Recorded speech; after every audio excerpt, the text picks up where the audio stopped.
They told me that. Next year is projected to be the largest tax refund season ever, and we're going to be giving back refunds out of the tariffs because we've taken in literally trillions of dollars, and we're going to be giving a nice dividend to the people, in addition to reducing debt. We, as you know, I inherited a lot of debt, but it's peanuts compared to the kind of numbers we're talking about. So we're going to be making a dividend to the people, and additionally, we're going to be able to reduce debt. And as time goes by, over the next 2, 3, 4 years, those numbers are going to go up. And I believe that at some point in the not too distant future, you won't even have income tax to pay, because the money we're taking in is so great, it's so enormous, that you're not going to have income tax to pay. Whether you get rid of it or just keep it around for fun or have it really low, much lower than it is now, but you won't be paying income tax. We've slashed $1 trillion in costly job-killing regulations, saving Americans an estimated $2,100 for a family of 4. The Biden administration was the exact opposite, but times 4. They went up $6,000. We went down $2,100. Think of that. To bring down energy, electricity, and utility prices, I ended the Green New Scam. They call it the Green New Scam, one of the greatest scams in the history of our country. They talked about global warming and all that crap, and what they've done to this country.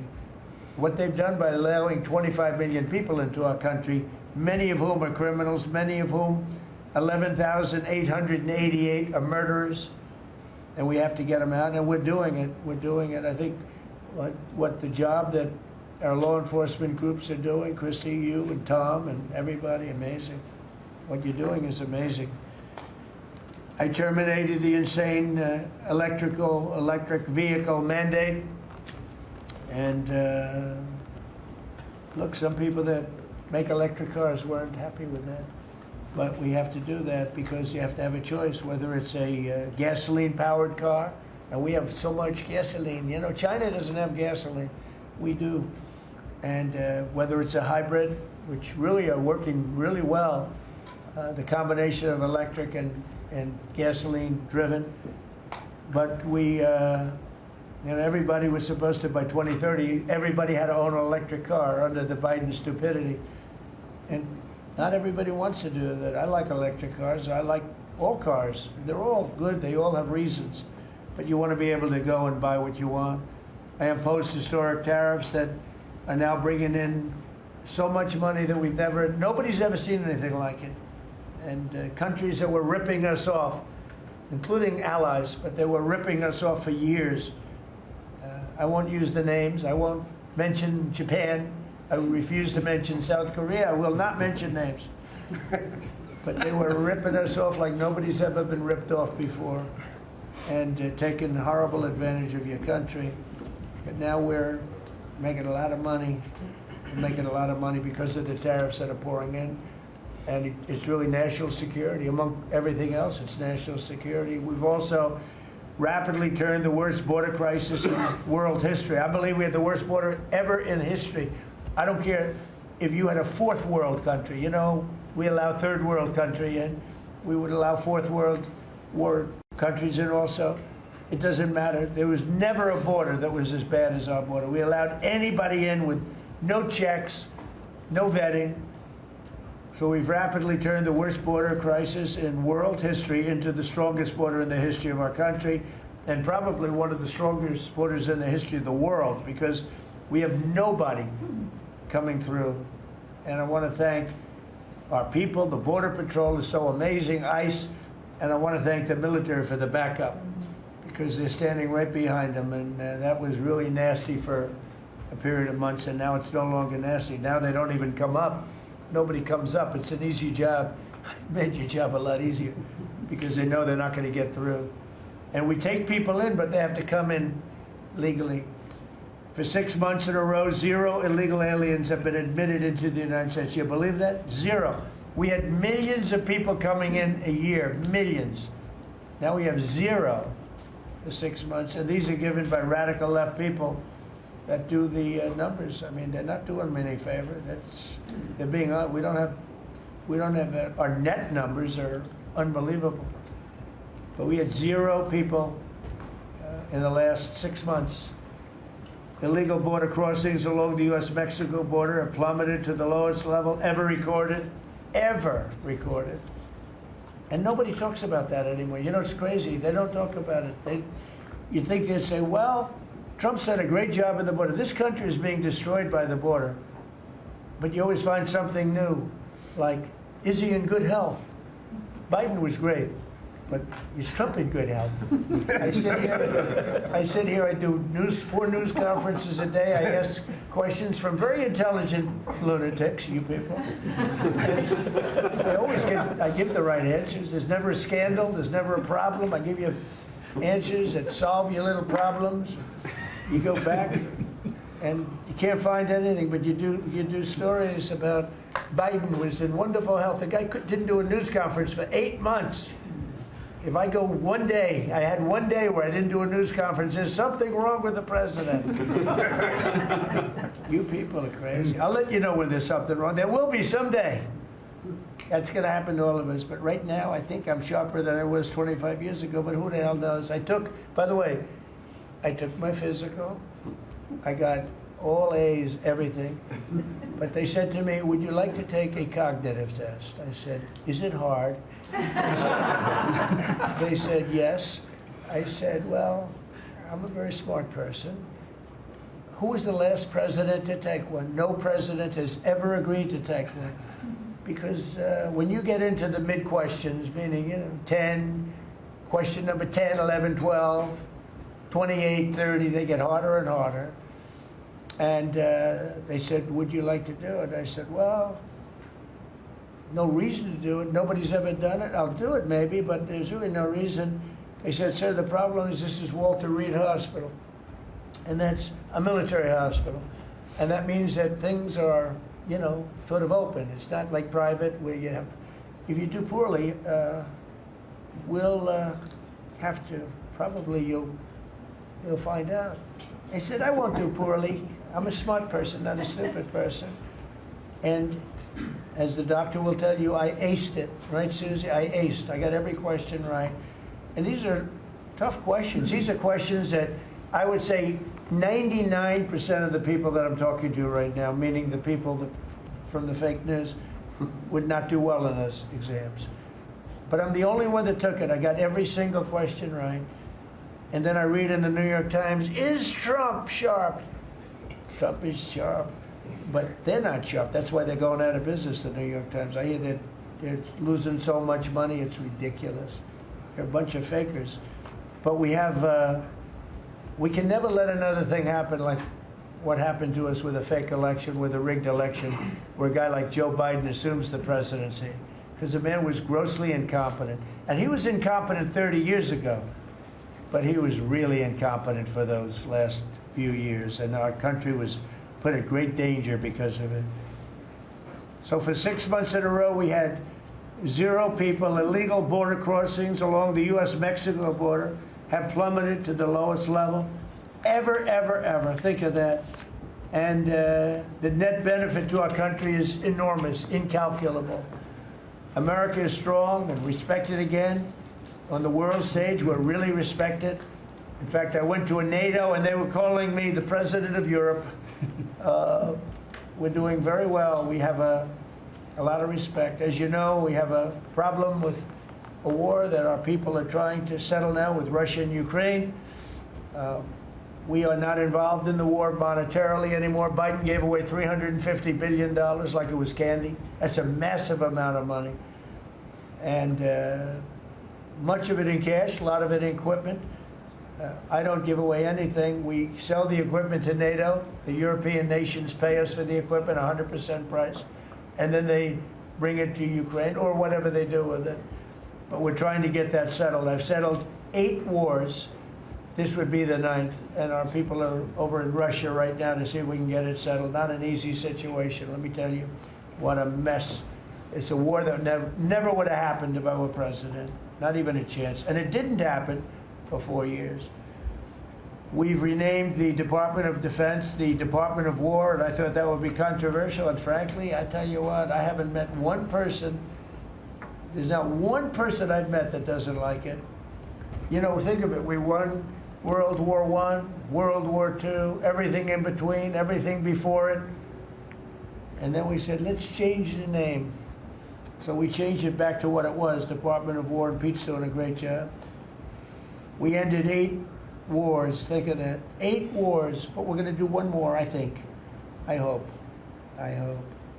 Every time I end a war, they say, if President Trump ends that war, he's going to get the Nobel Prize. So I end that war. Well, he won't get it for that war, but if he ever gets it for the next war, now they're saying, if he ever ends the war with Russia and Ukraine, he's going to get the Nobel Prize. What about the other 8 wars? India, Pakistan. Think of all the wars I ended. I should get the Nobel Prize for every war, but I don't want to be greedy. Actually, the woman who got the Nobel Prize said, "You've got to be kidding. Trump deserves the Nobel Prize." So that was very nice of her. I appreciate it, which is true, actually. But I don't care about that. You know what I care about? I care about death. I care about all the people that are dying. And last month, 27,000 young people died, mostly young people, mostly soldiers, despite some missiles being shot into Kiev and other places. But think of it, mostly young people. 27,000 people died between Russia and Ukraine last month. What a shame. So we're restoring law and order to our cities and towns. If you look at what's happened, and I want to pay my deepest respects to those 2 incredible people from the National Guard in West Virginia they came from. I spoke to their parents.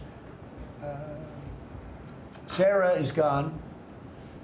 She passed away. She's looking down on us now, and she loves her parents, and they loved her. They were, somebody said, how are they doing? I said, the word is devastated. Doing. How are they going to do?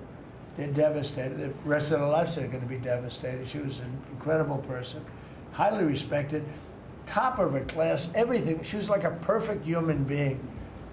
20 years old, just started. She was like a baby. She was so proud. They were giving her a promotion, and she told the parents that she was getting a promotion, and they were so proud of her. Then they get a call that this happened.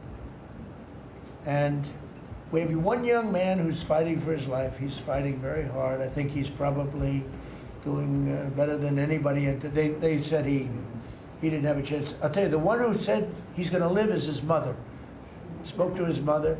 Sir, he's going to live. I spoke to her very soon after this horrible event took place with this scum that is able to come into our country. I spoke to his mother. Sir, he's going to be okay. I'm telling you. No doctor thought that. Nobody thought that. He was hitting bad places, and she was like so positive. It was incredible. And it's possibly right, Pam, right? Possibly right. Boy, it would be amazing. If he lives, it would be amazing. A miracle, actually. But we're very proud of those 2 people. We're very proud of the National Guard. We're very proud of our military and our police and our firemen and women. If you go back and take a look a year ago, year and a half ago, it all changed, I think, on November 5th, the day of the election. But you go back before that, you couldn't get people to join the military, Pete, right? They didn't want anything to do with military. They wanted nothing to do with joining the police or the fire. They wanted nothing to do with anything. They had no spirit. The country it had no spirit, nothing. And now we just had the highest recruitment in history, and we're getting great people. We're getting great people. And I will say, despite what just happened, Washington, D.C. has become a really safe place. And I guess this lunatic probably was upset that the National Guard is so effective, because we were really, really effective, and we are. And Washington, D.C. is now considered a very, very safe city. We had crime numbers a year ago that was so bad, embarrassment, that the city, the capital of this country, could have numbers like that. And Washington now is, I mean, no murders, no this. It's been a miracle also what happened here. And now we're in Memphis, and we're going to New Orleans pretty soon. Over there, the governor called me. He'd like to have us go there. Governor Landry, great guy, great governor. He's asked for help in New Orleans, and we're going to go there in a couple of weeks. And we're doing a real job. Even Chicago's down a little bit because we have a minor force there. We could knock it down within 4 or 5 weeks. We could bring it down to almost nothing. But we have a governor that's grossly incompetent, and we have a mayor that's even more incompetent than the governor. He's a very low IQ person. And typically low IQ people don't make good mayors. So I want to thank all of our cabinet members. They're high IQ. Let me say one. Yeah, generally speaking, a couple I'm a little concerned about. No, but I want to thank, we have a great cabinet, an amazing cabinet, amazing people. All of them, you know, sort of have become stars. We're getting credit for the good cabinet, actually. And I just want to wish everybody a great holiday. We've I think done a great job with the White House, bringing the White House back. You see the Palm Court that was redone. The Lincoln bedroom was redone. The Lincoln bathroom is now gorgeous, like it should have been. It was terrible green tile that was never the way it was supposed to be. It was done in the 1940s, actually, but it was not proper. And we're restoring the White House just like we're restoring the country, and people are thrilled. But the First Lady's done a beautiful job with the Christmas trees and all the decorations. I see the wreaths on the windows. I've never seen that before, on the windows of the White House. And you know, it's 4 stories high. I said, how did they get that wreath? They had people going up in a little dangerous, I wouldn't want to do it. But they put them up, and we have wonderful people working in the White House, and they're really proud to bring the building back. Because this building was a little bit like the country. It was mishandled, it was mistreated. And now it's being given love, and we're building one of the great, I think, maybe the greatest ballroom. We needed it for 150 years. They've been asking. You see the trucks and cranes and excavators in the background, and you hear them, and every time I hear them, I love the sound. To me, I love the sound. I wouldn't say my wife is thrilled. She hears pile drivers in the background all day, all night. They go till 12 o'clock in the evening, day, night, pile drivers. Darling, could you turn off the pile drivers? Sorry, darling, that's progress. But no, we're doing great. It's going to be I think it's going to be the finest ballroom ever built, and we're going to have it here. They've wanted it for 150 years. Think of that. So I will just end by saying I want to thank the cabinet. It's been a great cabinet. Let's think of it. Time flies, but this is our last of the year, as I said, and I just think you've done a fantastic job, and we're going to go around the room. We'll go quickly, but we're going to go around the room, and we'll start with Pete, and you'll tell us about some of the achievements. And some of you have achievements that are so big, I don't want you to go through the whole thing because we don't have time. But we'll start with Pete, and then if you want, we'll take some questions at the end. Please, Pete. Well, thank you, Mr. President. As you said, it has been a historic year at the Department of War. Recruiting and retention over this year are at the most historic levels our country has ever seen. I had a chance to be on an aircraft carrier destroyer over Thanksgiving. The spirit in our ranks since the election under President Trump is unprecedented. I've never seen anything like it as a soldier myself in uniform, and I know a lot of you feel the same way. We've ripped out the DEI and the political correctness. It's all merit-based at the department. We're getting back to basics: accountability, training, readiness, lethality, and that's reviving that spirit. And Mr. President, we're rebuilding the military, historic investments. I just took briefings on the Golden Dome and F-47, next generation capabilities that are going to make sure that for generations to come, America has the most powerful, most capable, most lethal military in the world, which you have rebuilt once and we're rebuilding again. And then we're reestablishing deterrence and credibility.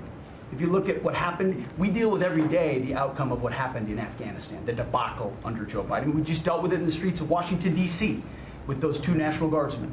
And then what happened on October 7th with Hamas, what happened in Ukraine, a war that never would have started under President Trump.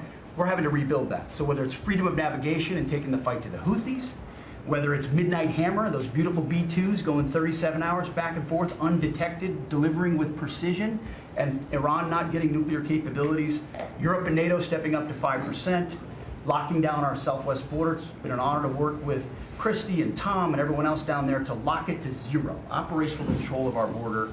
And then it's getting after and going after narco-terrorists and designated terrorist organizations in our own hemisphere.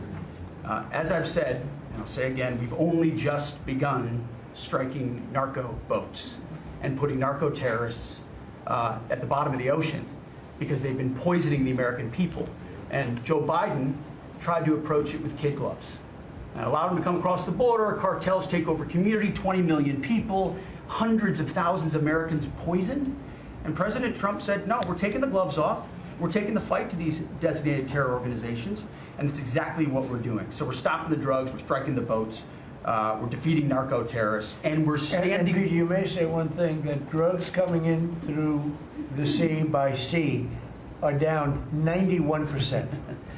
And I don't know who the 9% is. I'm not sure either, sir. But down 91% by sea. We've had a bit of a pause because it's hard to find boats to strike right now, which is the entire point, right? Deterrence has to matter, not arrest and hand over and then do it again, the rinse and repeat approach of previous administrations.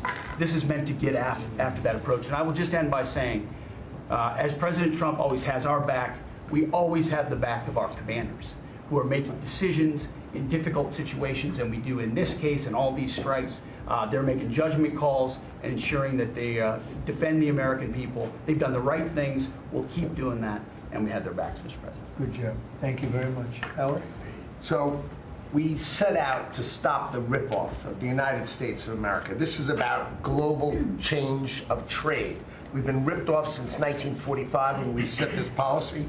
So we set out, and together with my partners, Jameson Greer and Scott Bessent, we set out to change that. So we started, the first one was the UK deal, right? We asymmetric, they pay us 10%, and we get charged nothing. That allows us to export, and that began the process. Then we did the biggest, the European Union, 450 million people, $20 trillion economy. They completely opened their borders to us, and we charge them 15%. That makes America $100 billion a year and turns it back to where our economy is the best. And so it proved that President Trump's trade agenda was the right trade agenda. Then we go to Japan and Korea. They offer us $750 billion in cash to build in America at the president's direction. And we're going to start, as an example, nuclear. Right? We need to have a nuclear arsenal in America of power, the generation of power. So we're going to build hundreds of billions of dollars, financed by the Japanese and the Koreans, meaning they give us the money, we build it here, and we split the cash flow 50-50. We're going to build ships, $150 billion worth of ships in America. That changes the way things work.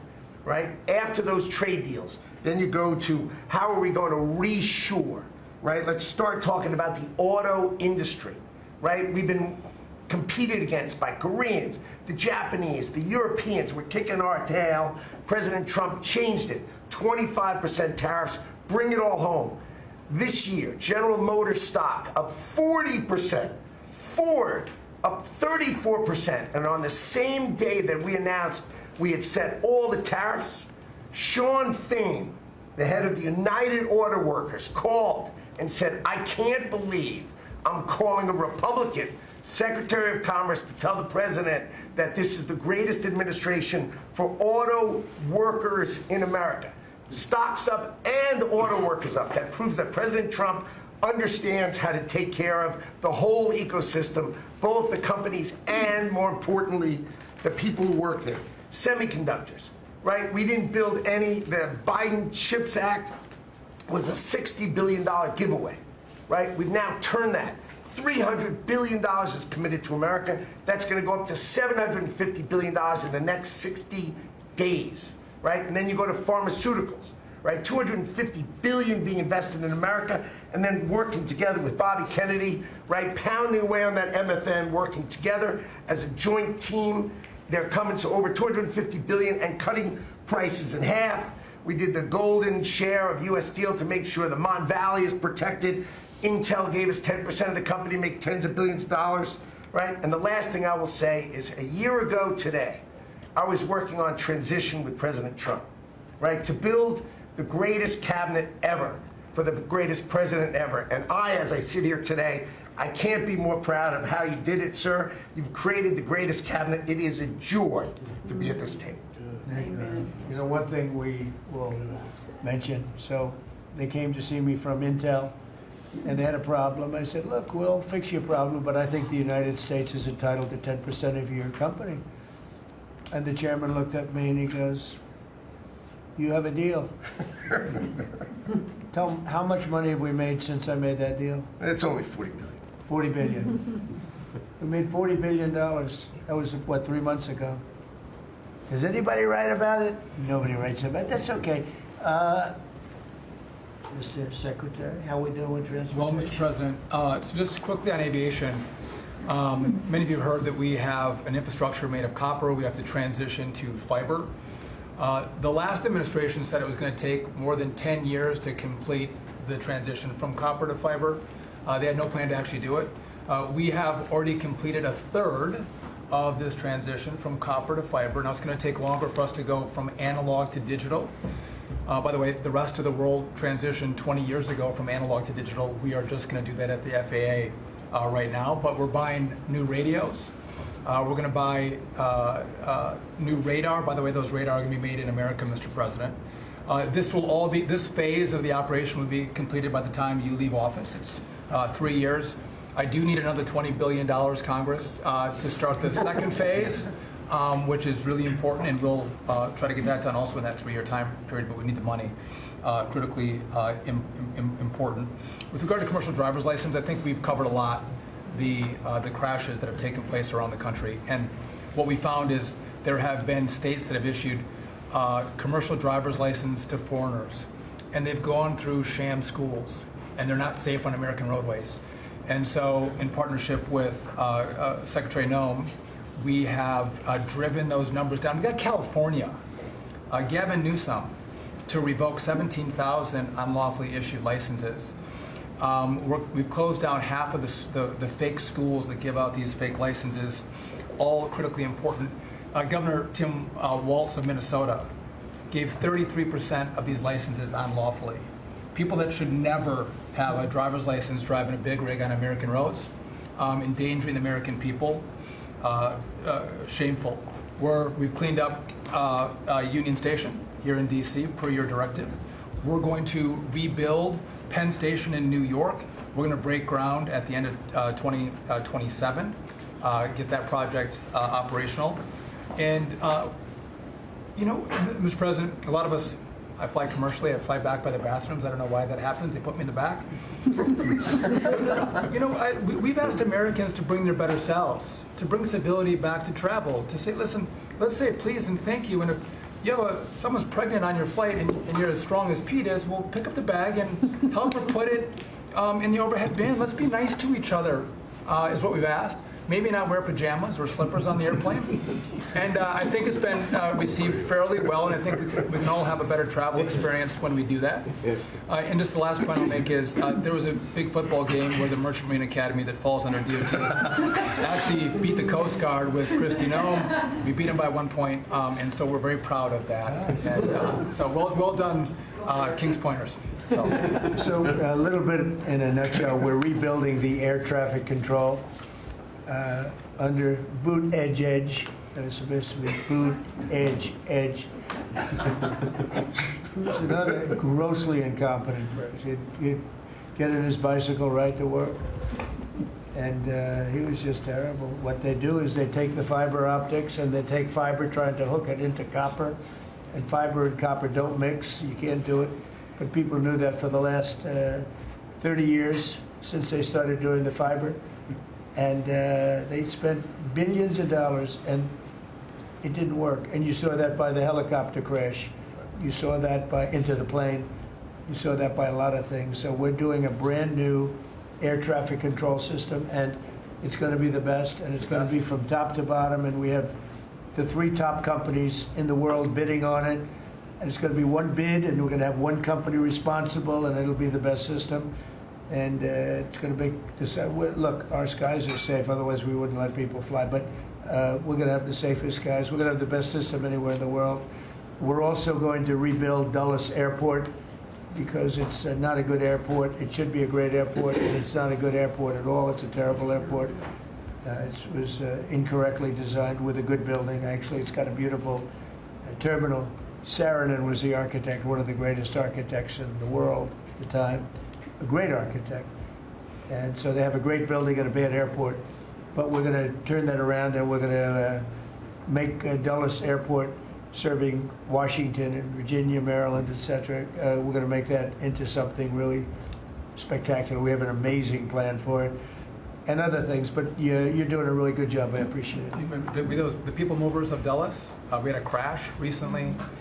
So we're going to announce that later today, a request for bids on this. But again, it's a not a great airport, which we can make great in this administration, Mr. President. We have a design that's amazing for Dulles. It's going to take Dulles and make it a really bad, it was a badly designed airport. We're going to make it into as good as there is in the country. It'll be exciting. Okay, please. All right. Well, Mr. President, it's good to be here at this meeting because in 1 year you can look around the table and see the change. And I think one of the biggest changes is how this cabinet works together. And I want to start there.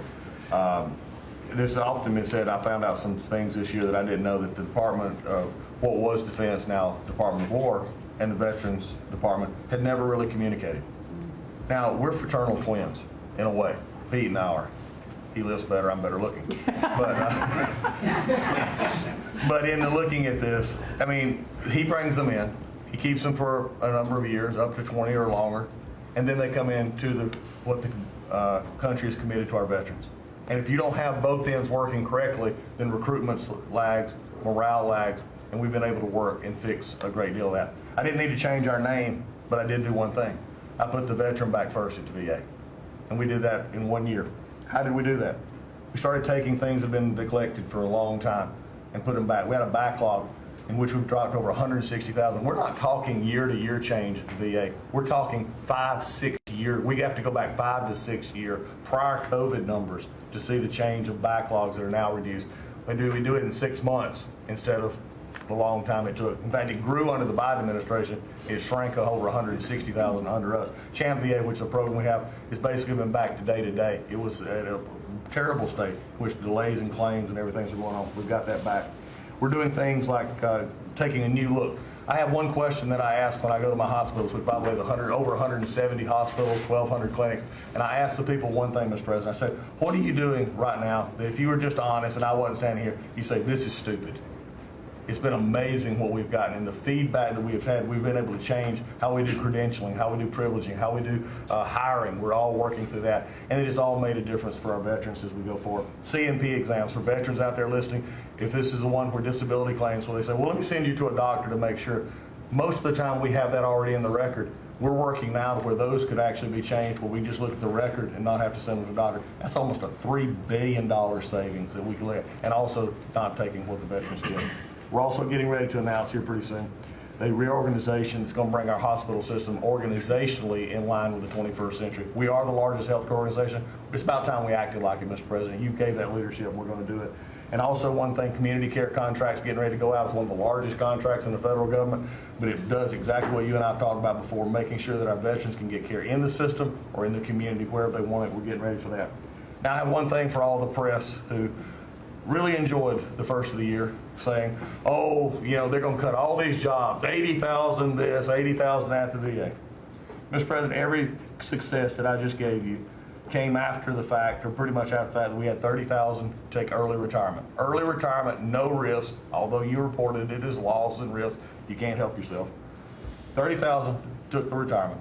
Every bit of the success that I just told you about came with a reduced workforce. There was a motivated workforce that said, how can we take care of veterans? That's what this cabinet does. That's what we're doing for you. Good. And you've got the highest approval rating we've ever had at the VA, so that tells you something. You're doing a great job. Thank you very much. Jameson, please. Well, there's been some activity on trade this year. You know, for about 75 years, we had a system, global trading system, that was premised on the United States having totally open borders, right? Not just on immigration, but on goods and services, and everyone else generally kept higher tariffs, higher non-tariff barriers, et Obviously, the outcome was we had a huge trade deficit. You took it head on. You gave all of us who work on the file a lot of leverage. So we spent the past 10 months or whatever we've been doing now just going around the world and flipping the script. So now we're in a situation where we've protected our industries, we have the tariffs, and the other countries have decided to take their tariffs down and non-tariff barriers. And we've done it in a very constructive way. We've achieved agreements on reciprocal trade, which are a new kind of trade agreement that's really focused on making sure we have balanced trade, we have reciprocal trade, that we're treating each other fairly. And it's been embraced by the international community. And it's going to be exciting to see what it's like 5 years, 10 years from now, because you've changed it. And that's how it's going to be now. And I think you should be commended for it, and we look forward to seeing what comes in the next few years. Thank you very much. You're doing great. He's doing a great job. Thank you very much. Please. Thank you, Mr. President. Last time I was here, I said that the amount of dereg that we had for regulatory was 30-1. Since then, it's up to 48-1. Your goal had been 10-1, which was in excess of 6-1 in the first term. It's actually much higher than that, but I made my team redo the threshold a little bit because it sounded so unbelievable. But the amount of work that's being done with this entire team is astronomical. And another detail in that is that when we propose a rule, some of the biggest ones that you care the most about don't go into that count until they are finalized. So next year's we should be even more eye-popping. One of those to talk about is the federal acquisitions regulations, which you gave us a charge 6 months ago to dramatically reduce. In 6 months, we've lowered it by 25%, 500 pages, 2,700 mandates, which is a third of the mandates. That's going to lead to savings, competition, and speed. So probably $40 billion for the agencies and savings over the course of 10 years. When we get up and running, it'll be north of between $200 and $400 billion. Competition, about 45% of government bids only have one bidder. So you got no competition in that situation. That will now change, and then we're just getting faster, months, and hopefully we turn it into years, which means you all around this table can buy things that you need quickly, and that you have better vendors to come, many of them small businesses who want to participate in the federal procurement process. So making all sorts of improvements on that front is very exciting. Thank you, Mr. President. Great on the regulations. We're cutting them at levels never seen before. And I have the record from the first 4 years, but we're blowing that record away, so it's been really great. Good. Scott? Yes, sir, Mr. President. Great to be with everyone. And, you know, when you were giving your report, which was fantastic, and I listened to the report of all my colleagues here and those that will come, it reminds me when I played in the NFL, we had this thing called game film. You know all about film. And we had a saying that said, the film don't lie. The film tells a real story. And I hope that the American people, when they watch the film that's going on now in this time in our history, that they will see that America is greater today than it ever has been. And so I thank you for that. And thank you for giving us good stories that we can tell for the American people. Scott, we're saving our country. Yes, sir. Okay, and I don't want to be braggadocious. We're saving our country. Our country was going down and would never have been able to come back. We're saving all of us, but we're saving our country. All right, go ahead, please. Yes, sir. So at Housing and Urban Development, in keeping with your executive order, sir, in making America's streets safe and beautiful again, we've been very intentional about making public housing in our country safe. And I want people to know, our colleagues know this, but people in America know that we actually care about people that live in public housing around our country. A lot of public housing is wrought with crime, sex trafficking, drug trafficking, illicit drugs, illegal aliens living in public housing, but we've put them on notice to let you know that it's not lost on us. We care about the people, we're paying attention to it, and we're going to root out crime in public housing. We've been very focused on working with the Memphis Safe Task Force, the DC Safe and Beautiful Task Force, working with Pam and Christy and others, and law enforcement. Our law enforcement is tremendous. Every single night they go out and they go to public housing to make sure that our people are safe, mothers and children are safe. And so at HUD, you know, it's a different day. We're running new plays. The film was real bad when I came in, I'm going to be honest. But we are giving the people that live in public housing the assurance that they will be safe. And we also announced a new crime hotline, sir, that people that live in public housing, if they see criminal activity, if they see illegals living there, if they see drug trafficking, if you see it, if you hear it, report it. Don't be afraid. And so work with our Office of Inspector General we've set up this crime hotline, and also working with Christian Department of Homeland Security, making sure that everyone that lives inside of public housing is accounted for and that they are American people. And so I say that and I emphasize that to know that we prioritize American people and American people only. Lastly, sir, in Atlantic City, we took over the Atlantic City public housing because the living conditions were deplorable.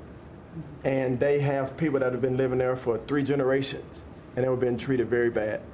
And so I took it so that we can now give people a safe place to stay. And working with the First Lady in the Foster Youth Initiative has been a great joy for me and our team. So thank you for doing that executive order to make sure that our foster youth have a safe landing pad and have financial literacy as they age out of the foster youth system. And sir, you talked about affordability.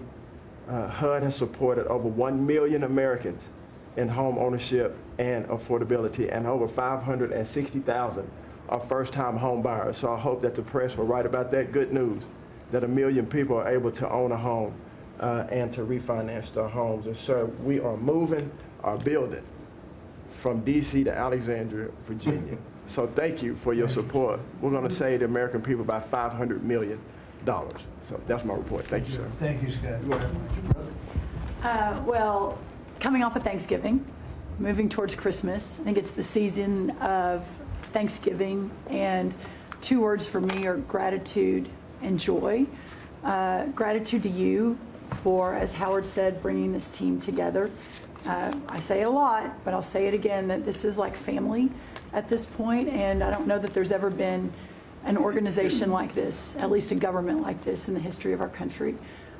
These jobs are hard, but the joy every day in getting to fight for America and save the country is the privilege of all of our lifetimes, I believe. So thank you for that. At U.S. Department of Agriculture, the People's Department, Abraham Lincoln launched this department in 1862. But under your leadership, we have finally, again, put farmers and ranchers and rural America first. In the last year, it's no longer DEI, climate change, sending out money based on the color of a farmer's skin. It's now about literally putting farmers back at the center of it. And under the last administration, we talked a lot about affordability. We'll continue to talk about that. But under the Biden administration and the destruction of our economy and the cost of inflation, interest rates for farmers and ranchers went up 73%. Labor went up 47%. Fertilizer went up 36%. Fuel went up 28%. So when you think about the extreme economic strain that a lot of our farmers are under in our farm economy, these are massive, massive numbers that will take some time to get out from under. But we've already seen the beginnings of the movement toward more affordable food, housing, fuel, et cetera, and that will only continue to trend as we work to solve those issues. My partners in trade, of course, they do the work, but I'm constantly talking to them about selling more soybeans, selling more corn, getting more of our products out. But when we really think about how to solve for this idea that for so long our farmers, many of them have been farming for government checks instead of moving their product around the world, these trade deals change that forever. And it isn't one trade deal or 2 trade deals, it's dozens of trade deals. And so talking about rural prosperity and bringing the golden age back to rural America, which has been lost for too long. And we're going to focus on that next year, hopefully with our Vice President, many of our cabinet members. But the opportunity to do that under these new trade deals is unprecedented. And so just putting farmers first, our ranchers first, Mr. President, is such a huge priority and an accomplishment of the last year. The second quick thing is lawfare, and I know you know this better than anyone in the country. When a government politicizes and weaponizes their power to go after average, everyday Americans, well, from you, the top of the EPA's president, but all the way down to the ranchers in South Dakota, the Maud family, who were facing jail time over a fence line dispute that had been in their family for 130 years. We fixed that. The Henry family in New Jersey, who were facing their farm being taken away for eminent domain to give to affordable housing. We fixed that. So being able to completely change the trajectory of private property rights, but especially as it has to do with our farmers and ranchers and our rural communities, changes everything for our country. And then the third thing, we have so much great things to talk about at USDA, but the third thing, which became very much a part of the national conversation during the Democrat shutdown, was SNAP reform, food stamp reform. When all of America saw what so many of us know and have been working on, but when you have so much rampant fraud in a program that 42 million Americans participate in, now a big good piece of news that I hope is written about, since you became president, about 800,000 of those 42 million have moved off of food stamps, which is hopefully the plan with better jobs, higher wages, etc. But still, when we found 186,000 dead people or dead people's Social Security numbers being used, 500,000 people receiving benefits more than twice. We had a couple of people receiving benefits in 6 states. In February of this year, we asked for all the states for the first time to turn over their data to the federal government to let the USDA partner with them to root out this fraud, to make sure that those who really need food stamps are getting them, but also to ensure that the American taxpayer is protected. 21 states said yes, not surprised. 29 states said yes, not surprisingly, the red states, and that's where all of that data, that fraud comes from. But 21 states, including California, New York, and Minnesota, the blue states, continue to say no. So as of next week, we have begun and will begin to stop moving federal funds into those states until they comply and they tell us and allow us to partner with them to root out this fraud and to protect the American taxpayer. As Joe Biden was working to buy an election a year ago, he increased food stamp program funding by 40%. So now as we continue to roll that back. So the partnership in Making America Healthy Again is also in food stamps, but a lot of what Bobby and I are doing together is really remarkable. But again, just gratitude and joy for this work, and so grateful to you. The final thing I'll say, a lot of gratitude to Secretary Marco Rubio for wearing his Aggie maroon tie as a reflection of Texas A&M beating Florida handily about a month ago. So Marco, I want to thank you, and much gratitude and joy in my heart as well. Yes. But thank you, sir. We also have to say something about China with one of the largest purchases ever in our country, the soybeans. Yes, sir. And so I want to thank President Xi. We had a great meeting. We were in South Korea, and I went to a lot of other places too, but we met in South Korea, and President Xi was great. And China gave us among the largest orders in the history of your world, agriculture. That's right. So. And sir, may I say, this is the remarkable result of real leadership, and your real leadership.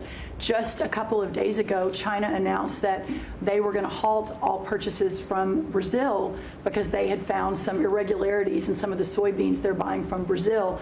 And what that means is a continued signal that this country and our farmers produce the best, highest quality soybeans, sorghum, et cetera, in the world. And what you've been able to do is open those markets up and, again, move toward an era where our farmers are not so reliant on government checks, but they have the markets to sell their product. Having said that, we do have a bridge payment we'll be announcing with you next week, as we're still trying to recover from the Biden years. That's right. To help the farmers. We're going to help the farmers. They did not help the farmers. That's right. Thank you very much. Thank you, sir. Scott? Mr. President, it's been a great year on the economy, but the best is yet to come. The tens of trillions of dollars that have come in investment, both the portfolio investment by companies, investment by countries, that is turning into a CapEx boom for the U.S. Capital expenditures up 15% in history. When CapEx is up, jobs will follow. The One Big Beautiful Bill is an incredible, as you said, thanks to your leadership, along with Speaker Johnson, Senator Leader Thune, we had that done on July 4th, which everyone said was impossible. And the great thing about that bill, sir, for the American people, it's for industry, 100% expensing, build your factory here, you can write it off immediately, but you also insisted on the 4 benefits for working people: no tax on tips, no tax on overtime, no tax on Social Security, auto deductibility for American cars, and that is retroactive So as a result, in 2026, we are going to see very substantial tax refunds in the first quarter. So the best way to address the affordability crisis is to give Americans more money in their pockets, which is what this bill has done. We're going to see real wage increases. I think next year is going to be a fantastic year. Taxes, deregulation, energy certainty. That's why everyone with your leadership is coming to America. Bond market had its best year since 2020. Everyone said couldn't be done. So we're going to have growth. We've had 2 4% quarters before the Schumer shutdown. We're going to go back to that. So not only are we going to have great growth, but it's going to be low inflationary growth. And stock market obviously is following, but next year is going to be the year for Main Street as all this kicks in. And you came in, immigration, I called it the 3 I's, immigration, interest rates, and inflation, that were killing the American people. Close the border, the promise kept. Interest rates are down, and 10-year bond, again, best year since 2020, and inflation led by energy prices is going to roll next year. I think it's going to be a fantastic year. That we can look back, be very proud of this year, but I think 2026 is going to be great for the American people. Thanks to you. It's going to be great. Thank you very much. Mr. Vice President. Thank you, Mr. President. It's an honor to serve with this great team that you've assembled. And I just want to pick up on something you said, Mr. President, because you hit the nail on the head. That it is absurd that Democrats talk about an affordability crisis that they created and the people around this table work every single day to address. You'll hear a lot of statistics today. You hear a lot of statistics in our political conversation. I think the most important statistic for the American people is that under the Biden administration, the average American family lost over $3,000 of household income. And under the first 10 months of this Trump administration, they have gained over $1,000 of household income. What that says very clearly is that we are fixing the problem that Joe Biden and the Democrats created in the last administration. If you look at every affordability crisis that's confronting the American people today, it is traceable directly to a problem caused by Joe Biden and congressional Democrats. Why did homes get so unaffordable? Because we had 20 million illegal aliens in this country taking homes that ought by right to go to American citizens. Why did tax bills get so unaffordable? Because Democrats were raising taxes while congressional Republicans under the president's leadership, we're now cutting taxes. Why did food get so expensive? Because we printed trillions of dollars and threw it into green scams that made our agricultural economy suffer while Americans were paying higher prices for food. On every single one of those issues, Mr. President, I think we've made incredible progress. But it would be preposterous to fix every problem caused over the last 4 years in just 10 months. I think that we've done incredibly good. But what I see over the next year, and you heard Brooke talk about joy and gratitude, what I really think this season represents for me, and I think for the entire administration, is that we have now done incredible work to fix what Joe Biden broke. And I think that next year in American growth and American prosperity could be the best year that we've had in the United States of America. It's going to happen because we're all working hard. It's going to happen because we have the greatest country in the world. But I think for congressional Democrats in particular, if they want to talk about affordability, they ought to look in the mirror. We are fixing what they're broken. We're proud to do it. It's the job that we were elected to do. But I think 2026 is going to be the year where this economy really takes off. Thank you very much. Thank you, sir. Great. Yeah. President Trump, thank you for talking about Sarah. Heartbreaks for her family. And Andy is doing well. His parents, Melody and Jason, wanted me to tell you, and I was with them yesterday in the hospital. He's a miracle. I was there when the surgeons came in, and they wanted you to know this. He's a miracle, and if everyone in this country can continue to pray for that family. He's got a long road ahead of him, but he is a miracle. And of course, our DC initiative is led by our amazing, and the monster will be held accountable who did this. Our marshals, of course, are leading the DC Safe effort. We have made over 7,000 arrests at your direction. DC is safe again. Working with everyone around this table, Pete and everyone. Scott and I were in Memphis together last week, And everyone, and Bobby, your HHS, doctors and medics are on the ground to help people in Memphis and DC. In Memphis, we've made over 3,500 arrests so far. And Homeland Security, Christy, you've been instrumental in this. But it's everyone working together as a team. We even have Treasury agents out there. It's unbelievable, on the ground in DC and Memphis. Of course, law enforcement first, FBI, Kash Patel has led the FBI. We have a 100% increase in the arrest of violent criminals, thanks to your leadership. DEA, led by Terry Cole, over 45 million fentanyl pills, 4,200 kilos fentanyl powder. That is the equivalent of 347 million potential lethal doses. That's unbelievable that you've taken off the streets of our country. And the weight of all the drugs combined taken off by DEA is the weight of 17 full semi-trucks of the drugs just since you've been in office. The drugs that had flowed into this country under the previous administration. ATF, led by Rob Sakata, has seized more than 31,000 illegal guns. 31,000. Unbelievable at your leadership. 19,000 of those were from trafficking cases. We've been sued on the legal front now. We have been sued 575 times. 575 times. More than every administration going back to Reagan combined. Most recently, yesterday, I was sued by an immigration judge who we fired. One of the reasons, she said she was a woman. Last I checked, I was a woman as well. 24 Supreme Court wins, President Trump, 92% success rate. We told you it would take a while to get to the Supreme Court. We're doing it at record speed, led by John Sauer, of course, Sarah and Hosh, all working together. Immigration, we're winning. Nationwide injunctions, ending DEI funding, working to secure that our federal workforce is aligned with your America First agenda. Representing pretty much everyone in this room. We met with your general counsel yesterday, Doug, working with everyone. It's nonstop. ICE, of course, we're winning there with Christy. We're Brooks, SNAP benefits, won there. Marco, USAID. Pete, National Guard, of course, going nonstop. Our U.S. attorneys are fighting violent crime, working around the clock to make America safe again, which was your directive. Our Civil Rights Division, suing Gavin Newsom 3 times now, Prop 50, keeping boys out of girls' sports, and in-state tuition for illegal aliens. We've sued over election integrity.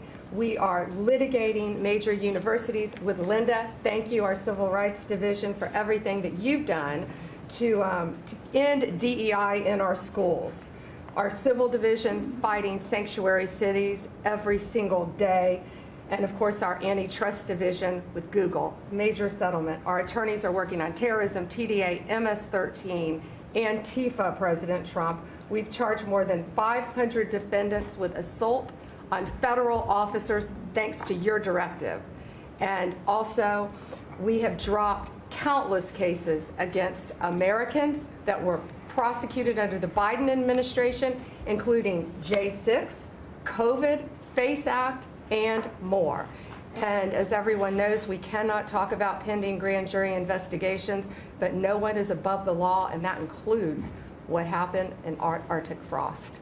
I hope everyone has a very Merry Christmas, Happy Hanukkah, and Happy Holidays. Thank you for fighting for our country. Thank you. Thank you very much. Please. Great. Well, thank you, Mr. President. Thank you for allowing me to be at this table.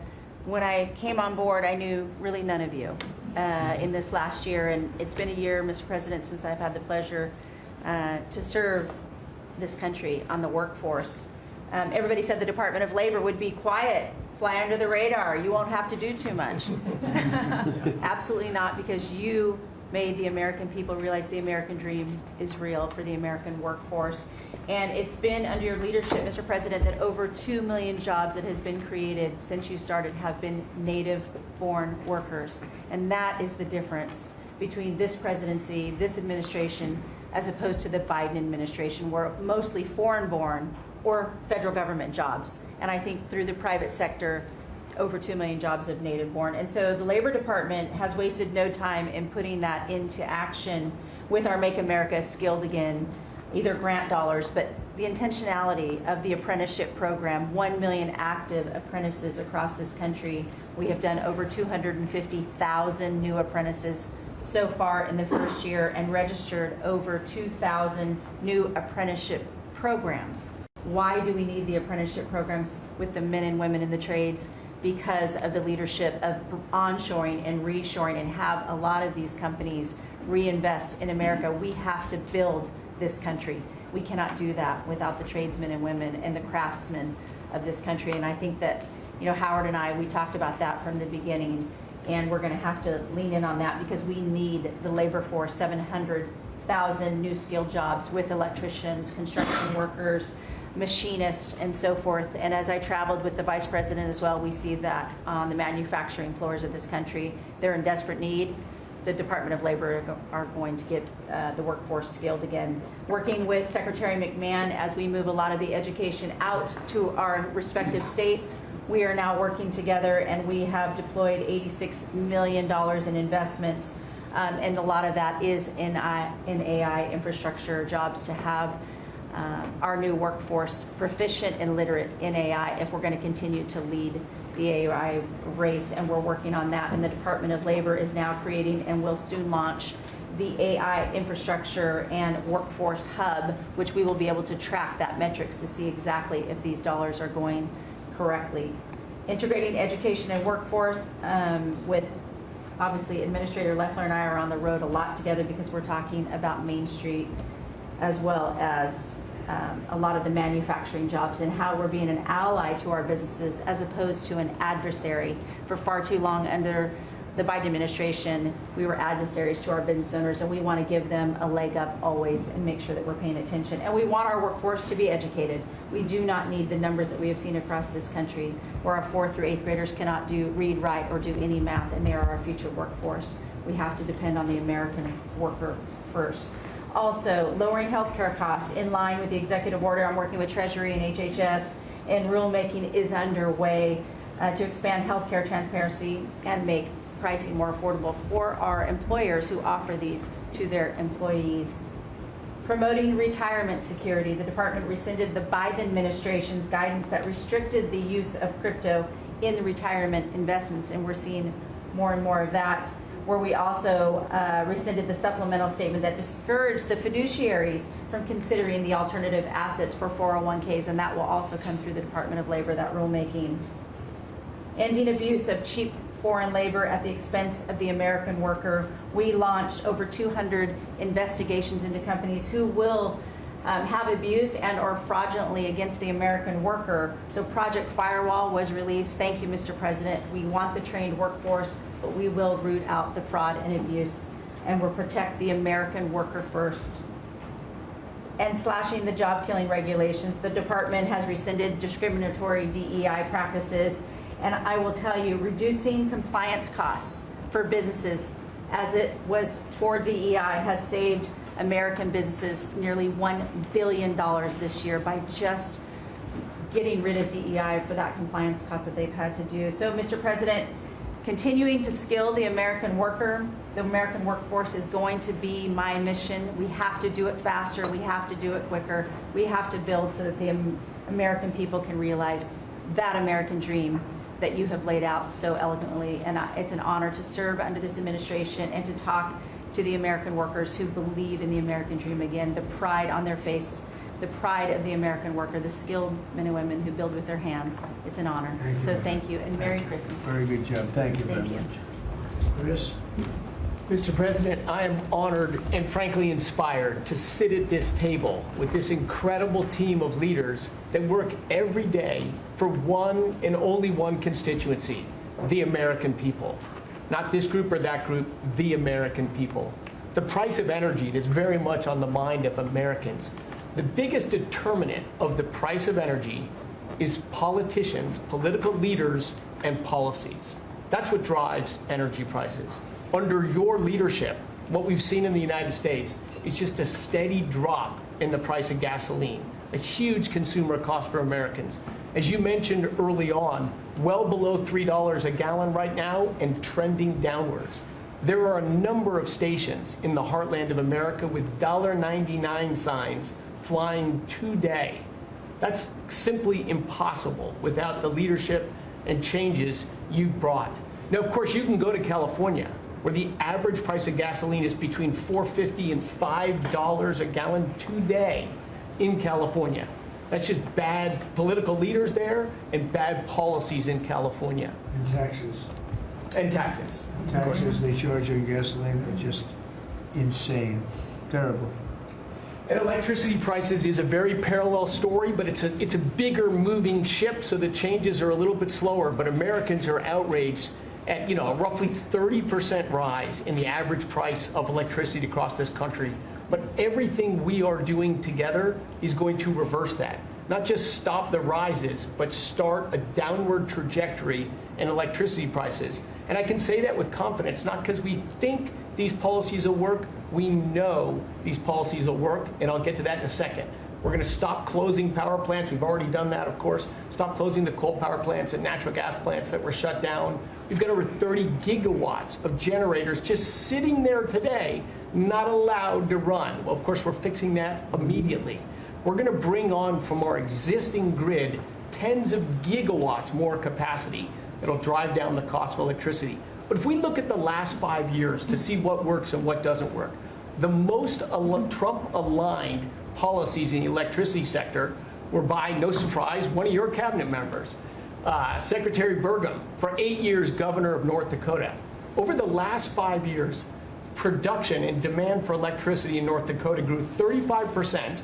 Think what data center boom's going to do. And what happened? Electricity prices went down. Didn't rise slowly. They actually went down those 5 years. That's the answer. Trump-aligned energy policies increased demand for electricity. Nebraska and Texas, more Trump-aligned states, had significant growth in demand for electricity. They had electricity price rises, but well below the price of inflation. Unfortunately, Biden brought all of us a lot of inflation.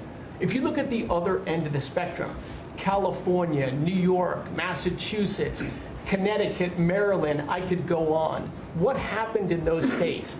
Policies and politicians that force the building of unreliable electricity generation, which requires new infrastructure and transmission lines. And what happened?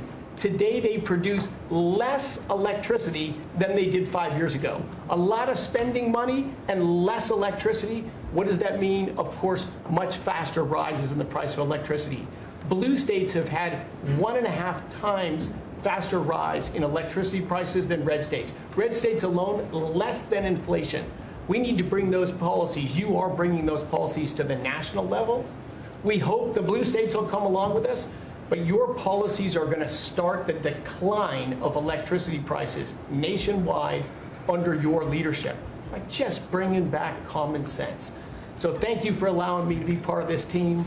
For people here who are focused on winning, special thanks to Howard and Scotty who were there with me to see the Denver Broncos win on Monday night. Now we want nationwide wins on energy for 3 more years. And we're doing more energy production than we've ever done by far right now. Records across the board that will continue to be reset every year you're in office. Thank you very much. Well, Mr. President, thank you for giving me a very interesting job. Some days it's a little controversial too, but it's been an honor to work for you. You are a great American. The fights that you pick are the right fights, and they're always on behalf of this country. So I appreciate the chance to do this job heading up this department. If you think about what Joe Biden did with the Department of Homeland Security, he used this department to invade the country with terrorists.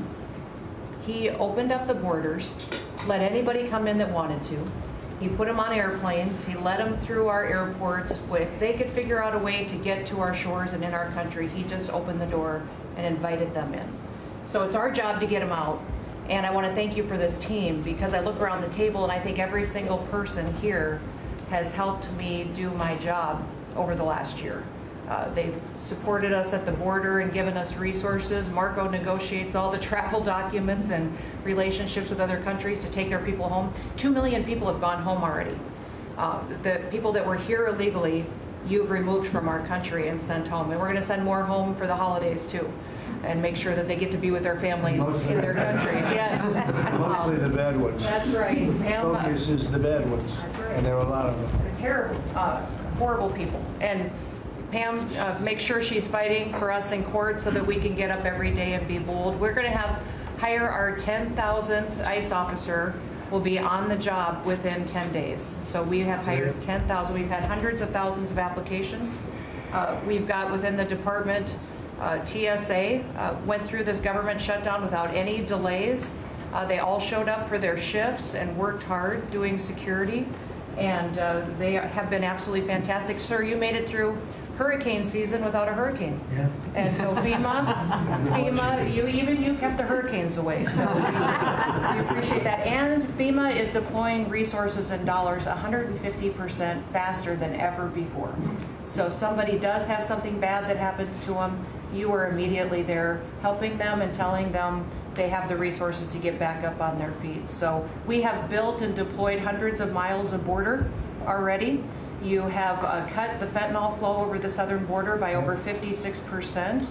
You've saved hundreds of millions of lives with the cocaine you've blown up in the Caribbean. And, you told me to look into Minnesota and their fraud on visas and their programs. 50% of them are fraudulent, which means that wacko Governor Walz either is an idiot or he did it on purpose.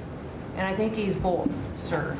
He brought people in there illegally that never should have been in this country, said they were somebody that they're not. They said they were married to somebody who was their brother or somebody else.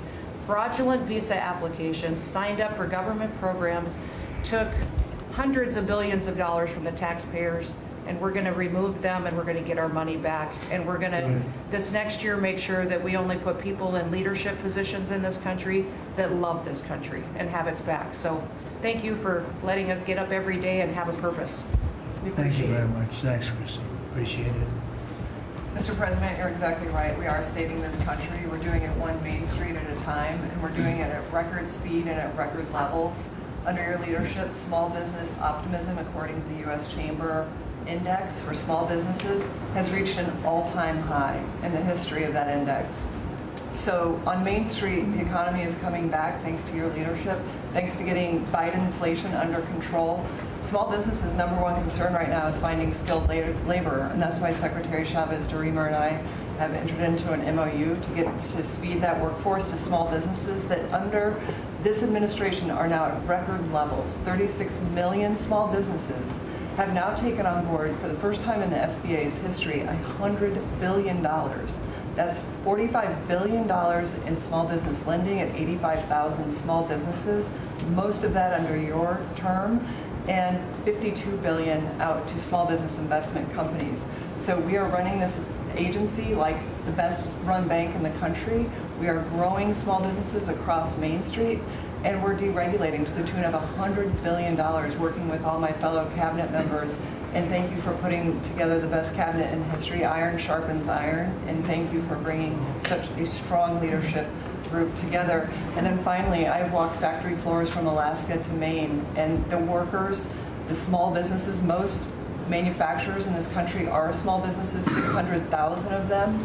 They are so grateful to your fair trade, low inflation, deregulation agenda that is creating national security and economic security in this country like never before.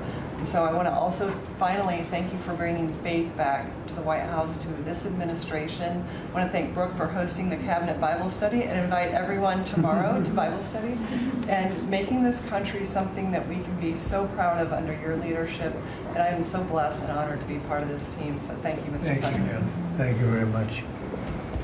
Thank you, Mr. President, for your leadership. I am truly grateful to be a member of your team here at this table to help support you in delivering on the promises that you made to the American people. You came in with a very clear mandate of taking on the rampant weaponization, politicization of the intelligence community and federal law enforcement, experiencing yourself, the deep state abusing their power as they have against you, your family, and so many of the American people. Bring out accountability truly for those who have abused their power, making sure that the intelligence community is supporting your efforts in keeping the American people safe, secure, and free, and being the president of peace. I'm grateful to be in this position as your Director of National Intelligence to support you in these efforts, and I'll cover very briefly what we've done over the last year under your leadership and what we look forward to continuing to focus on next year. First of all, under your leadership, again, we've taken on a historic effort for transparency, declassification, and exposing these abuses of power by these deep state actors. We've declassified over 500,000 documents, many of which had never been seen before by the American people, put them online to bring about this level of transparency. We formed a weaponization working group, again, to be able to go after a lot of these abuses of power that have never seen the light of day, to support the accountability that under Pam Bondi's leadership in the Department of Justice is coming about. Secondly, bring about reforms to the intelligence community to make sure that we have the most effective and efficient and focused workforce that's really working on bringing about the priorities you have laid out in ensuring our country's security. And lastly, Mr. President, working with many of our partners here around the table, is going after these domestic threats. We have threats coming from both Islamist ideology as well as Islamist terrorists, foreign terrorist organizations, and those who seek to do harm to the American people, many of whom were let in across our borders under the previous administration. We are focused on these tasks and this imperative for the American people, and just appreciate your leadership, Mr. President, in empowering us to be able to conduct this service. Merry Christmas. Thank you very much. Merry Christmas. That's right. Merry Christmas. Let's say it loud and clear. Lee? Mr. President, your team at the Trump EPA has been crushing it all year to fix the big mess that we inherited and deliver amazing results for the American people. I've had the opportunity to visit all 50 states since confirmation earlier this year, and to hear from real people, where they meet, where they live, and to bring their great ideas and their asks back to us to be able to deliver for them. At the Trump EPA, we have proven that you can both protect the environment and grow the economy. On the environmental front, since you were sworn in earlier this year, we have averaged a big environmental accomplishment every single day. On the 100th day, the 200th day, the 300th day of your presidency, each time we released a list of our top 100 environmental accomplishments. That has included a historic LA wildfire cleanup that you ordered us to complete in record time, which we did, and the Army Corps, under the leadership of our great Secretary of War, did their part as well. The federal government completely did all of the work needed to allow these residents and businesses to be able to rebuild, but poor leadership at the local and state level, unfortunately, is still resulting in these property owners unable to rebuild, and it's wrong. We also were able to reach an agreement with Mexico to be able to implement a plan to permanently end a decades-old raw sewage crisis on the southern border with Mexico. And Secretary Rubio and his team, Chris Landau, Ambassador Johnson, they've been amazing to get that done. On the deregulatory front, we have proudly launched a massive blitz that amounts to the largest deregulatory effort by any agency in the history of the United States. To put some perspective on it, in 1 year, at one agency, we will do more deregulation than entire presidencies have done across all agencies. It's incredible. You could go back across 4-year terms, 8-year terms, you've never seen this much deregulation. One agency, 1 year. In fact, when finalized, the proposed rescission of the 2009 Obama EPA endangerment finding amounts to the largest deregulatory action in the history of the United States of America.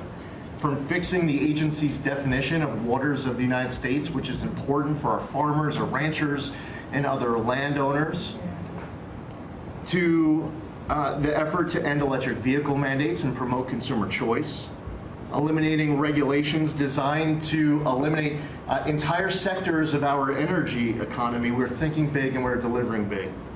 We have reduced terrible derailments on diesel exhaust fluid systems. We're getting water moving faster, new pipelines and power plants built, and we are helping to unleash energy dominance.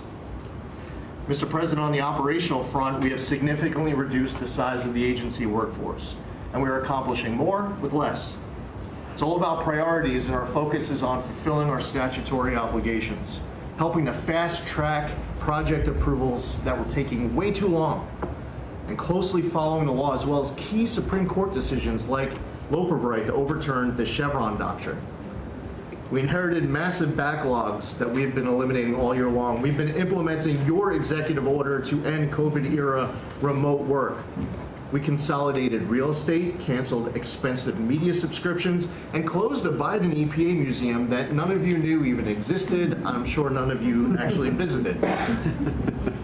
To put it another way, in 2024, the Biden EPA obligated and spent over $60 billion in 1 year, an agency with an operational budget of about $10 billion a year.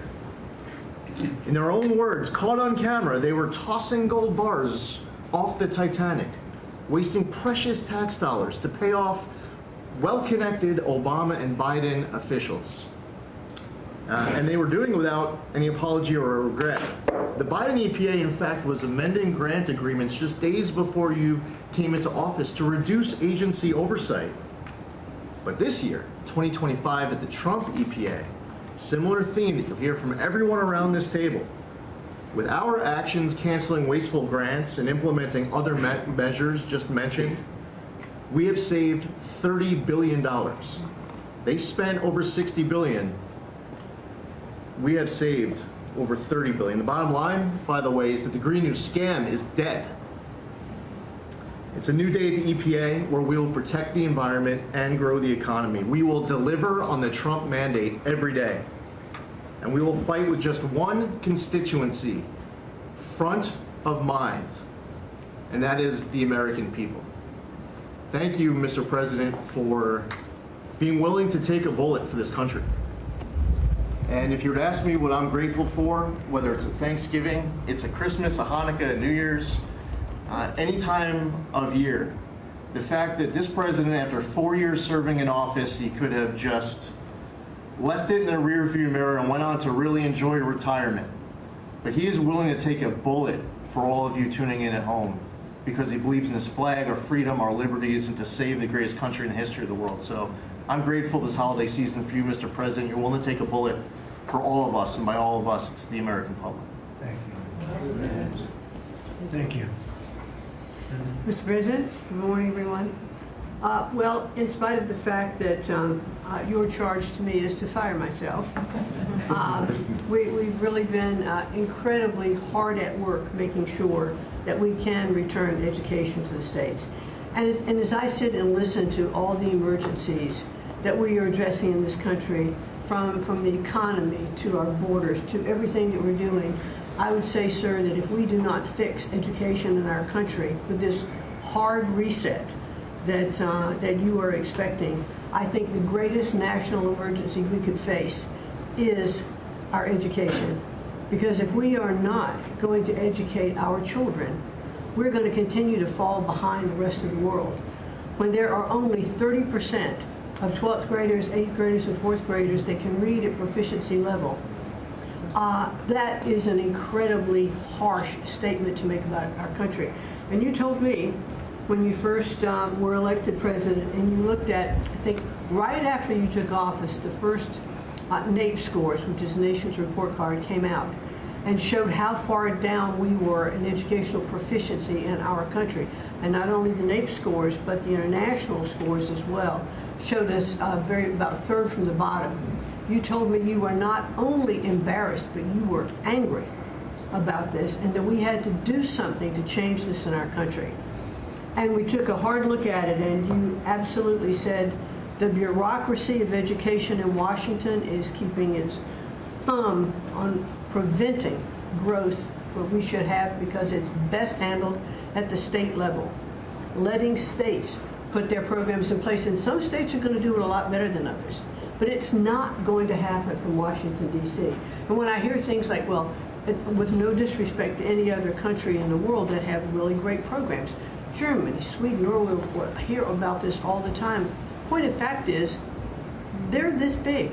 The United States is this big. We can't do it from Washington, D.C. It has to be done at the state level. So what we've been doing, as Lori brought up, Secretary of Labor brought up, we have a great working relationship. We have already signed and implemented one MOU or interagency agreement to handle the WIOA program and the Perkins grants to make sure it works. I call these, these are programs, pilot programs that we're putting out there. And if these are going to work, we will be able to permanently transfer these programs to other agencies. They're working like a charm. We've taken some of our best people in education. It still operates under the budget of the Department of Education and under the management of the Department of Education, but working with Lori's personnel. And when I hear pushback on that to say, well, how can this possibly work to take education and put it in labor? Let's be efficient. One example, in order to draw down on a lot of the grants that they are helping us with, we're using their grant system. The grant system at the Department of Education is like held together with bubble gum and rubber bands. And it did not interact with any other agency. Now, we have this really smooth operation already in labor. So that has prompted us to sign also other interagency agreements, 2 more with labor, 1 with HHS, 1 with the Department of State, and we'll be moving other programs, but these are proof of concept. Let's make sure they're working and working smoothly before we ask Congress to codify these permanent moves. So that's kind of in the world of K through 12, what we're looking at right now, but in the world of higher education, as Attorney General Bondi mentioned, we've been working really very hard to make sure that we've got anti-Semitism and DEI out of our universities, and put some pretty stiff fines on, worked some good deals. I've enjoyed working with Harmeet, who is just an incredible negotiator. So we're bringing all of that to bear as well. So I can say, sir, that we are moving to return education to the states and to bring the level of education back up, making sure our students can read, by reintroducing the science of reading in schools. And going into next year, I can honestly say we've got a lean, mean machine operating at the Department of Education. There's only half the workforce of when we started, and we're more efficient, and I think we're going to see better results as we move into next year. So thank you for this incredible opportunity. Thank you very much.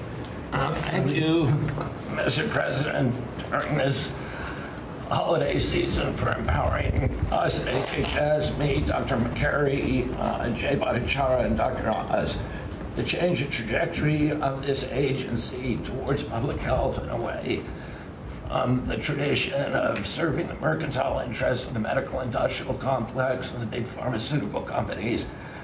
2 weeks ago, we ended, under your leadership, a 20-year war on women by removing the black box warnings from hormone replacement therapy. The medical cartel was telling women that hormone replacement therapy during menopause was dangerous for them. In fact, here's what the science said.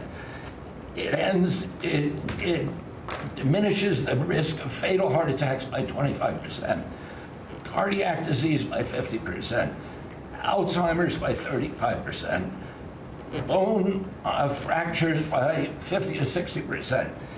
It improves appetite, it improves sleep, it improves energy, it improves happiness. There are tens of millions of women in this country who have been deprived of that therapy because of just scientific malpractice by the medical cartel. We are now remedying that, and this remedy will now be available to all women who want it during one of the most difficult transitions of their lives. MFN is one of our greatest accomplishments. It would not have happened without you. You were the only person who believed in it. You drove us to get it done.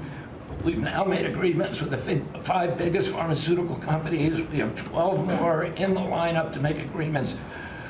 By the time this administration leaves office, 95% of the drugs in this country we will have the lowest price of any nation in the developed world.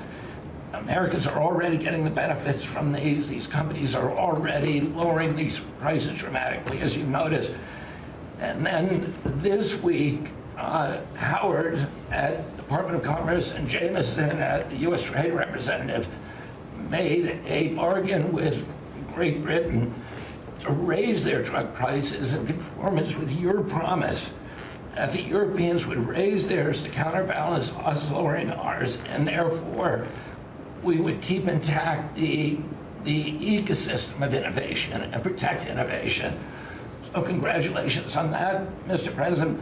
When you first asked me to take this job, one of the first contacts we made was with a leading economics professor, health economics professor at Harvard. And we asked him what's the one innovation that we could do that would most dramatically improve the health care experience for the average American. And he said there's no contest, it's to get rid of prior authorization. Thanks to your leadership, we were able to convene the largest insurance companies in this country and do something that every administration, every Congress has promised for the past 30 years. We actually got it done. We convened the insurance companies representing 280 million Americans and got them to agree, most of them by January of 2026, for 2 months from now, to remove prior authorization for most of their procedures, for all the procedures we want them removed from.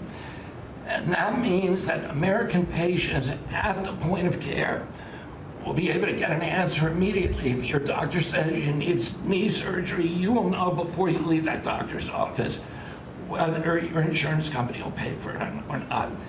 Similarly, healthcare records, the tech industry has refused to share healthcare records. You asked us to change that. We convened the 60 biggest tech companies at a conference that you presided over about 2 months ago. We now did a secondary conference which 400 leading companies all come in and agreed to remove any kind of blockages where individual Americans could get their own health care. Americans own their health care records, yet they were not able to access them. And if you lived in New Jersey and you moved to Oregon and you got injured, you went to a hospital, you would have to spend maybe 45 minutes filling out forms on a clipboard because your doctors there could not get your healthcare records, they couldn't get your blood type, your allergies, all the things that they ought to know immediately so they can save your life. Now that has all changed, and all these companies now have agreed to remove all the blocks on sharing healthcare records. Every American will have their healthcare records available on their cell phones, and it's already happening. In the last 6 months, there have been over 100 times the number of healthcare records shared by hospitals and during the entire previous administration. On deregulation, HHS proudly is now leading the pack, and thank you for your help on that, Russ. But today we announced the revocation of the nursing home rule, which was overburdening rural areas across this country, Indian reservations, with regulations that were going to destroy the nursing home industry in those communities. And that is going to be a $25 billion savings. Those are some of the things that we're doing because of your leadership. President Trump, thank you so much, and Merry Christmas to you. Thank you, Bobby, very much. Great job. Well, Mr. President, you've assembled an incredibly talented group here. If you took a look at this group compared to any Fortune 500 leadership team, any group of startup folks, I mean, this is an amazing group and the breadth of what's being accomplished. And the timing couldn't be better because with your leadership and vision, you've set us up for this age of abundance as we head into next year, the 250th anniversary of this country. And what are we heading into that year? As we've talked around the table, you've heard about massively lower taxes, massively lower regulation, abundant energy, record capital investment coming in, job growth. I mean, we are set up to really have something to celebrate next year. And I just again want to say thank you to everybody around the table. You gave us one big assignment in Interior. Of course, Interior, the largest balance sheet in the world, in the Department of Interior, if it was a standalone company, 500 million acres of surface, 700 million acres of subsurface, over 3 billion of offshore from Guam to the Virgin Islands, and you said, we got to take care of that balance sheet. We got to develop those resources. And what have we done across that? Producing record amounts of oil, record amounts of gas. And again, we set out with a goal, energy diplomacy, sell energy to our friends and allies. We're exporting a record amount of energy to all of our friends and allies around the world. That's helping do that. And you're giving a gift to America as we head into this. You're giving us peace abroad, and you're giving us prosperity at home. That bodes so well for our country. One small little gift that we're giving to all Americans from one teeny part of Interior, which is the national parks, is that not only are we keeping prices low for all American citizens, offering 10 free days for our national parks next year to coincide with our holidays, but also a $100 surcharge for non-residents. That is going to raise hundreds of millions of dollars for helping restore and preserve all of our best parks. So as we close out with it, I want to also say a big celebration going on here in Washington, D.C. We've been thrilled to be part of the National Park Service, the U.S. Park Police, part of this great effort across a number of us on making D.C. safe and beautiful. This will be the safest and most beautiful capital in the world. We are doing so many things, whether it's hundreds of homeless camps, thousands of graffiti sites, cleaning up ponds and fountains, preparing this thing. The United States is never going to be performing better economically. It's never going to be looking better, just like the White House has never looked better, all because of your vision leadership. So again, thank you, sir. You've given an incredible Christmas gift to Americans by setting us up for an incredible 250th anniversary. That's very nice. Thank you, Ted, very much. Marco? Well, thank you, Mr. President. First of all, this is a very talented team, as you've seen, and as you know, because you picked every single one that's on. You deserve tremendous credit for doing that. It's an honor to be in this role. It's also an honor to be involved in and be a witness to what I believe is the most transformational year in American foreign policy since the end of the Second World War, at least. And it's transformational because for the first time in a long time, we have a president who basically puts America at the forefront of every decision we make in our relations with the world. And that may sound weird to people, like, of course you always do. No, that hasn't always been the case until about a year ago. And I think we've all witnessed in our own respective spaces how in every interaction the president has with the world, the goal he has in mind is very simple. Does what you want us to do, or is it what we're going, or is it going to make us stronger? Is it going to make us richer? Is it going to make us safer? If it is, he's for it. If it's not, he's against it. If something's going to make America weaker or poorer or less safe, the president's going to be against it. And every single thing he has done in our foreign policy has been driven by the American people in mind. And I can go down the list. Why has he focused on mass migration? It's very simple, because no country is safe if you can just walk in without us knowing who you are into your country. We've seen the destruction that that's wreaking, not just in our own country, but the impact that it's having in Europe and in many other parts of the world. You talk about trade deals and the trade situation it's been involved in. People, all this reporting on it. It's very simple. The president views the last 40 years as an era of which American workers and American farmers have been ripped off. They've been ripped off, and what he's saying is we want to have trade with the world, but it has to be a trade in which American businesses and American workers and the products they make and what American farmers grow and produce has a fair shot to be sold around the world. On issue after issue, that's been the case. You talk about foreign aid reforms. This is not our money. This is taxpayer money. When the president has said is we're going to do foreign aid, but we're going to do foreign aid for countries that are aligned with the United States and in a way that doesn't waste the taxpayers' money. Mr. President, you deserve tremendous credit for that. Many of us, the Vice President, by the way, I want to acknowledge, has played an extraordinary role in our foreign policy, and he too has been a witness to all of this as it's been occurring, and he's been a big part of it as well. You talk about NATO. The president's not against NATO. He went to NATO and basically said, look, you guys, we're paying all the money, and he got them to do the 5% commitment, which everybody said was never going to happen, it was impossible. Everything this president does is driven by the American people. Whether you don't have to agree with the actual move, but understand the motivation.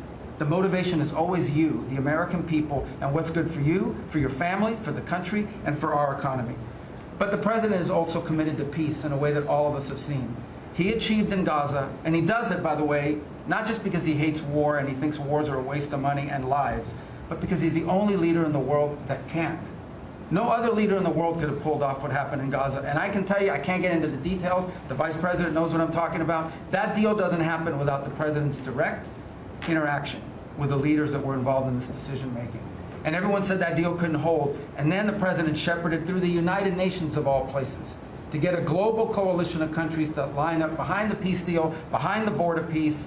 And it's still, every day is a challenge, but it's been driven personally by the president. It's the reason why we're involved in this whole Ukraine-Russia conflict. That's not our war. It's not the president's war. This war started, it never would have happened if you'd been president. But this war is going on, and the president is trying to end it, not because, listen, we got a million things to focus on in the world as a country, but he's the only leader in the world that can help end it. And that's why even as we speak to you now, Steve Woodcock is in Moscow trying to find a way to end this war, to save lives of 9,000 people, Mr. President, as you well know, are dying every week. More people are dying a week in that war than have died in the entirety of the U.S.'s involvement in Afghanistan or Iraq. Just think about that, how bloody and destructive it is. The president's taken on this issue of Sudan personally, not send out deputies to do it. Again, far away from the United States, because he's the only leader in the world that can bring it about to an end, not to mention all the other peace deals, very dangerous ones like India and Pakistan, or Cambodia and Thailand. And so on all these things, Mr. President, I think you deserve tremendous credit for the transformational aspect of our foreign policy. For the first time in probably 4 decades, the American foreign policy is driven by what is good for America and Americans, whether it makes us safer and stronger and more prosperous. If it is, he's for it. If it doesn't, he's against it. And that sort of clarity is transformational. I close with this, and I know I'm last, so I wanted to be fast, but there was a lot to cover. I do want to say this is the most wonderful and magical time of the year. By that, of course, I'm referring to the college football playoffs. And I just want to say this as a point of personal privilege. And I'm a Florida Gator, but if the University of Miami gets screwed out of the college football playoffs after going 10-2 and beating Notre Dame, the whole thing should be scrapped, and you're going to have to take over it next year. That's great. Well, thank you all very much. That's terrific. I hope it wasn't too long, but it was very concise, and we've done a lot. This group has done a lot. Amazing. Everybody at this table has done a fantastic. And Susie, thank you for doing a great job as our Chief of Staff. First female Chief of Staff in the history of our country, which is pretty amazing when you think of it, right? And she's the best. Thank you very much. Great job.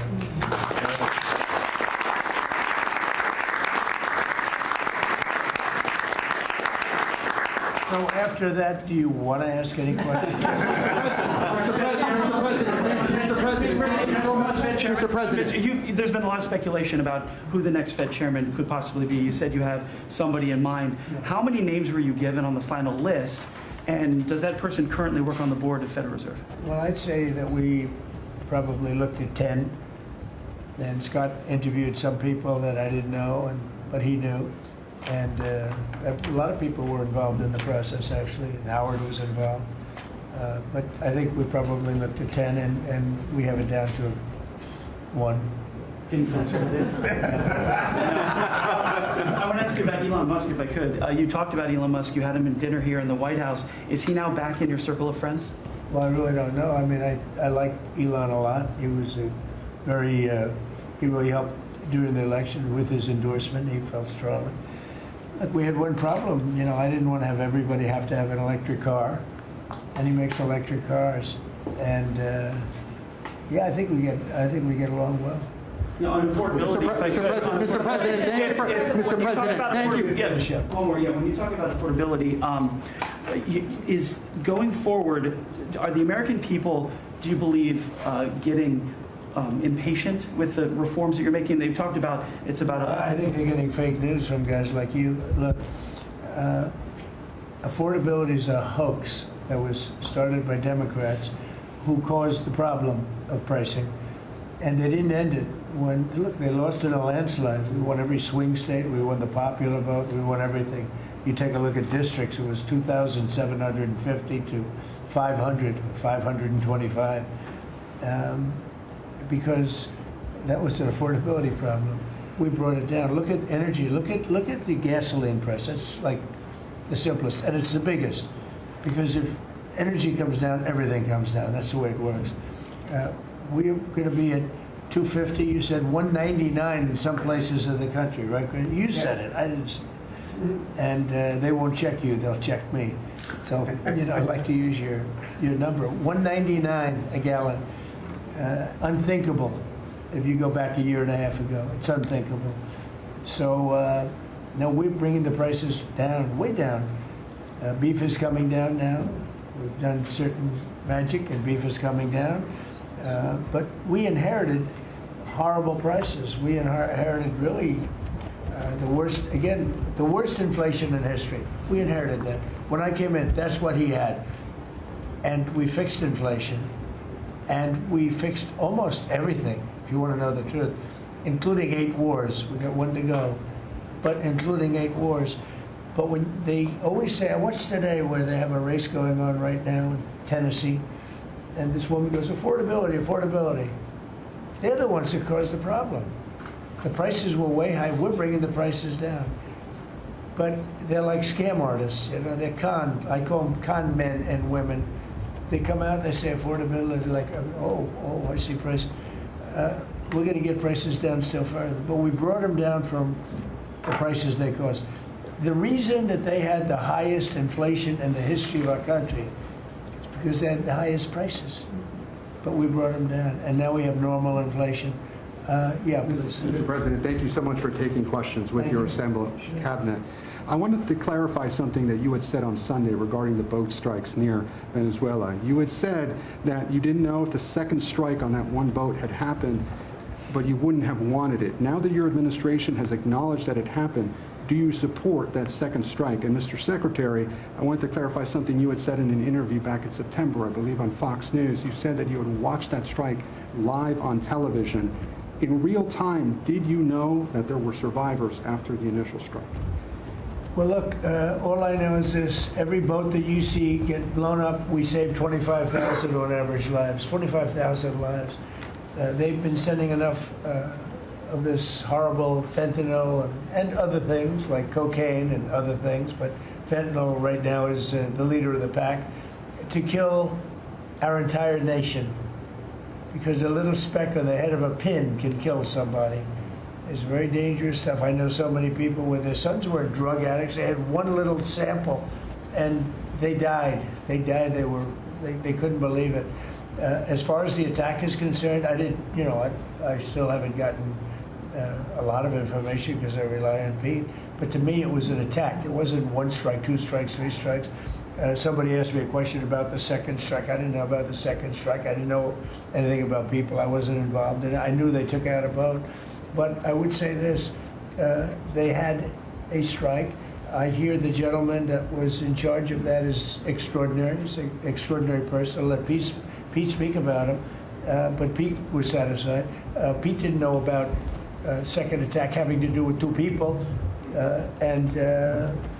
I guess Pete would have to speak to it. I can say this, I want those boats taken out. And if we have to, we'll attack on land also, just like we attack on sea. And there's very little coming in by sea. I think we've knocked out over 90% of it. There's very little, and I understand that. There's very little. We're saving hundreds of thousands of lives with those pinpoint attacks. It's an amazing thing when you see a boat going along, and a lot of the press would like to say they're not, you see the boat, they're not maybe drugs. You see these boats. First of all, who has 5 engines on the back of a boat going in weird directions and loaded up with lots of white containers? They're bags of things. No, they've done an amazing job. And Peter's done an amazing job. Pete, you could probably better answer the question. No, you're spot on, sir. I think you got to start with the baseline, which Marco laid out, everybody's laid out. We've got 20 million people invading our country over 4 years. We don't know where they're coming from. That includes Tren de Aragua and cartels and violent criminals. They bring drugs, and you mentioned it, Mr. President, poisoning, an intentional poisoning of the American people, killing hundreds of thousands of Americans. So the President had the courage to designate these cartels as designated terrorist organizations.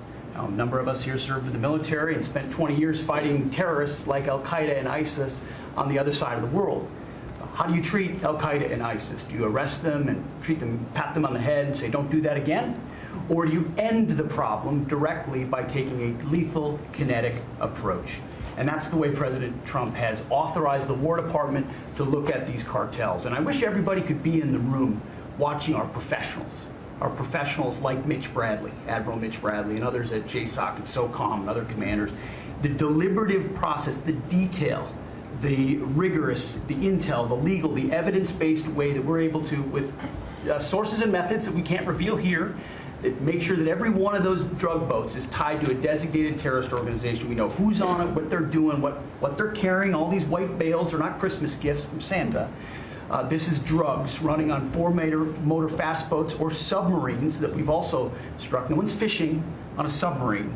And I have empowered them to make that call. Now, the first couple of strikes, as you would, as any leader would want, you want to own that responsibility. So I said, I'm going to be the one to make the call after getting all the information and make sure it's the right strike. That was September 2nd. There's a lot of intelligence that goes into that, building that case and understanding that, a lot of people providing information. I watched that first strike live. As you can imagine, at the Department of War, we got a lot of things to do. So I didn't stick around for the hour and 2 hours, whatever, where all the sensitive site exploitation digitally occurs. So I moved on to my next meeting. A couple of hours later, I learned that that commander had made which he had the complete authority to do, and by the way, Admiral Bradley made the correct decision to ultimately sink the boat and eliminate the threat. He sunk the boat, and eliminated the threat. And it was the right call. We have his back, and the American people are safer because narco-terrorists know you can't bring drugs through the water and eventually on land if necessary to the American people. We will eliminate that threat, and we're proud to do it. So you didn't see any survivors, to be clear, after that first strike? You personally? I did not personally see survivors, but I stand, because the thing was on fire. It was exploded and fire or smoke. You can't see anything. You got digital. This is called the fog of war. This is what you in the press don't understand. You sit in your air-conditioned offices or up on Capitol Hill and you nitpick and you plant fake stories in the Washington Post about kill everybody, phrases on anonymous sources not based in anything, not based in any truth at all. And then you want to throw out really irresponsible terms about American heroes, about the judgment that they made. I wrote a whole book on this topic because of what politicians and the press does to warfighters. President Trump has empowered commanders to do what is necessary, which is dark and difficult things in the dead of night on behalf of the American people.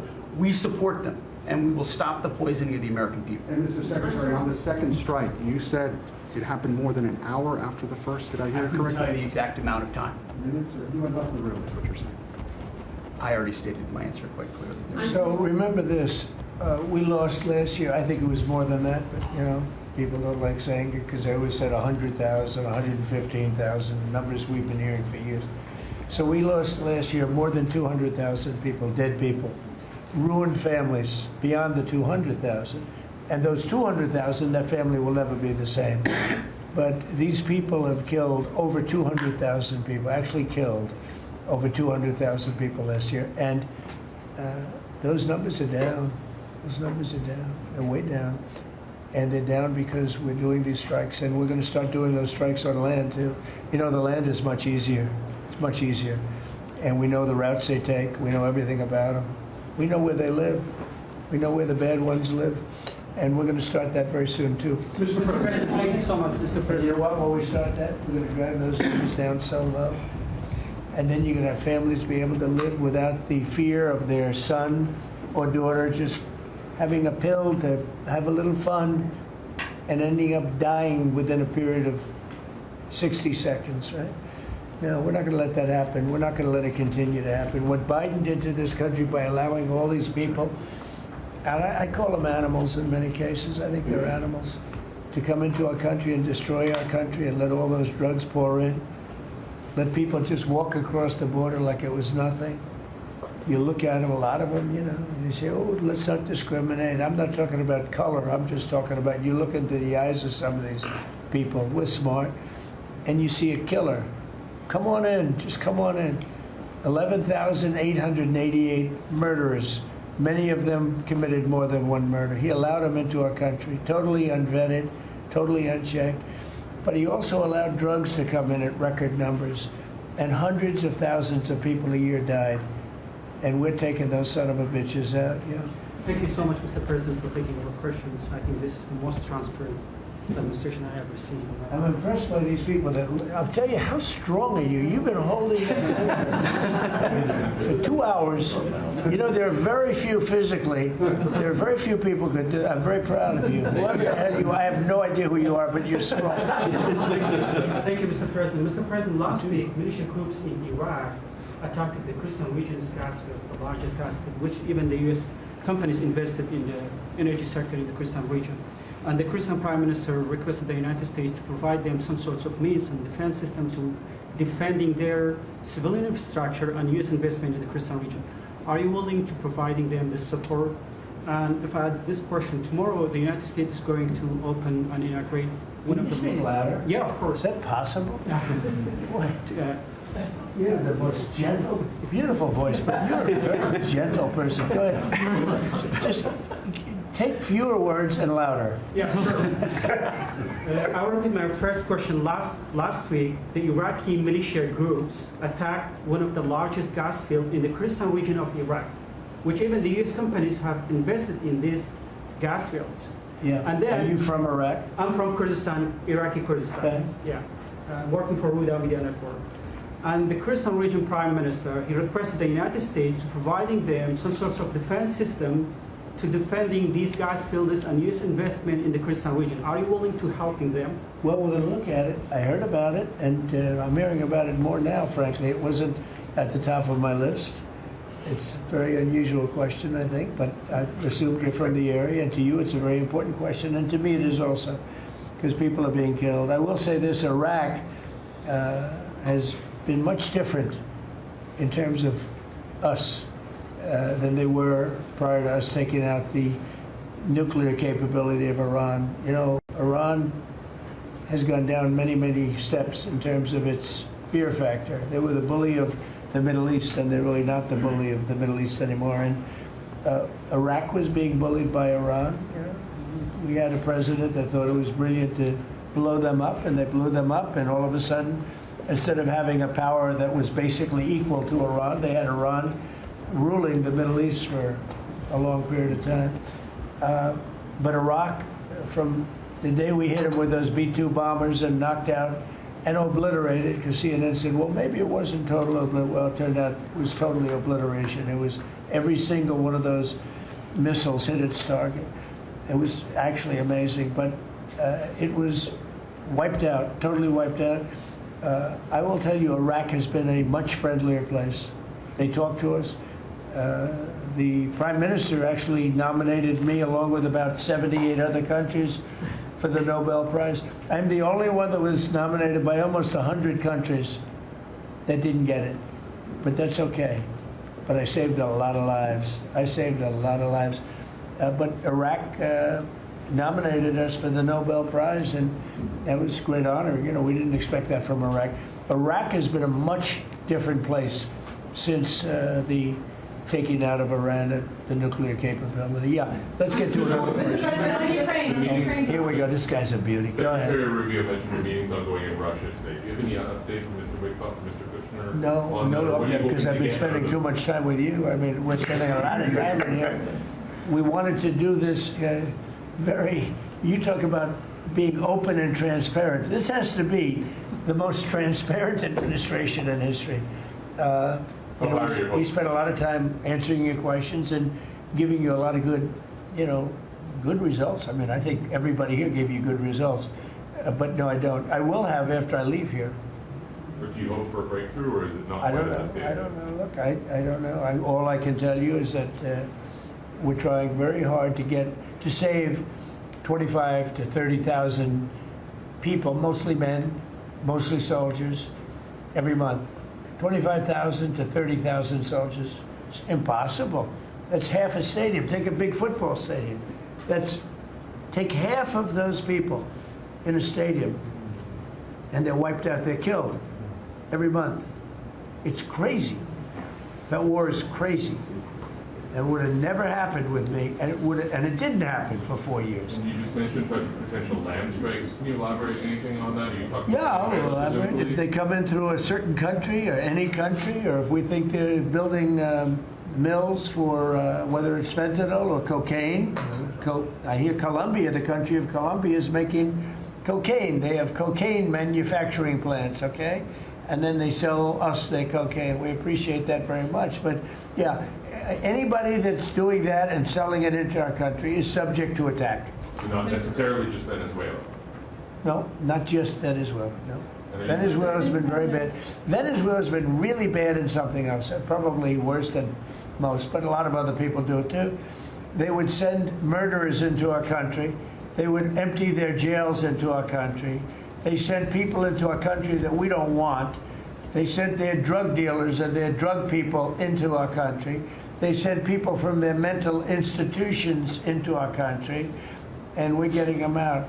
That was bad. That was real bad. And they also sent drugs. Yeah. On Tim Walz, Mr. President, do you think he should resign over the fraud scandal in his state? And who should? Tim Walz, over the fraud scandal in his state. Look, I think the man's a grossly incompetent man. I thought that from the day I watched J.D. destroy him in the debate. I was saying, who was more incompetent, that man or my man?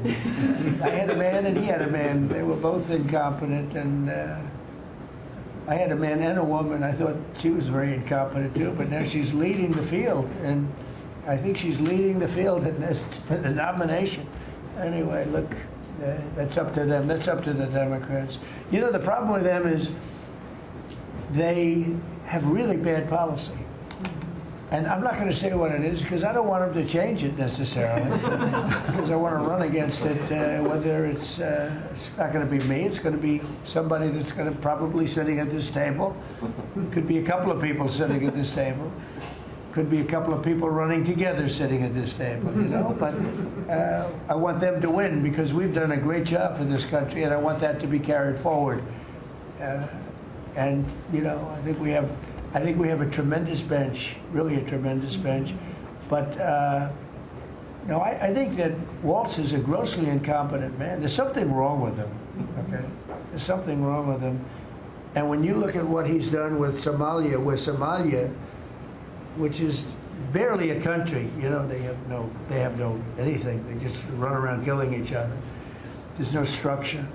And when I see somebody like Ilhan Omar, who I don't know at all, but I always watch her for years. I've watched her complain about our Constitution, how she's being treated badly. Our Constitution, the United States of America, is a bad place. Hates everybody, hates Jewish people, hates everybody. And I think she's an incompetent person. She's a real terrible person. But when I watch what is happening in Minnesota, the land of 1,000 lakes, or however many lakes they have, they got a lot of lakes. But this beautiful place, and I see these people ripping it off, and now I'm understanding, and you're going to look at that, Scott, I hear they ripped off Somalians, ripped off that state for billions of dollars, billions, every year, billions of dollars, and they contribute nothing. The welfare is like 88%. They contribute nothing. I don't want them in our country, I'll be honest with you, okay? Somebody would say, oh, that's not politically correct. I don't care. I don't want them in our country. Their country's no good for a reason.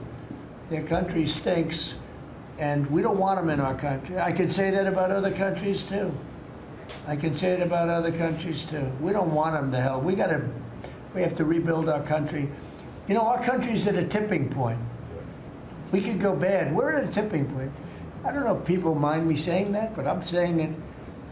We could go one way or the other, and we're going to go the wrong way if we keep taking in garbage into our country. Ilhan Omar is garbage. She's garbage. Her friends are garbage. These aren't people that work. These aren't people that say, let's go, come on, let's make this place great. These are people that do nothing but complain. They complain. And from where they came from, they got nothing. You know, they came from paradise, and they said, this isn't paradise. But when they come from hell, and they complain, and do nothing but bitch, we don't want them in our country. Let them go back to where they came from and fix it. Okay. Thank you very much, everybody.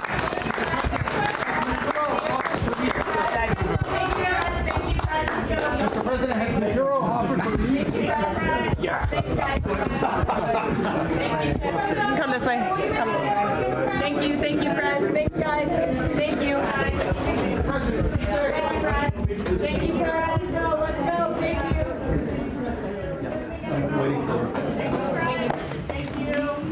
keep going around to the right. Okay. Thank you, guys.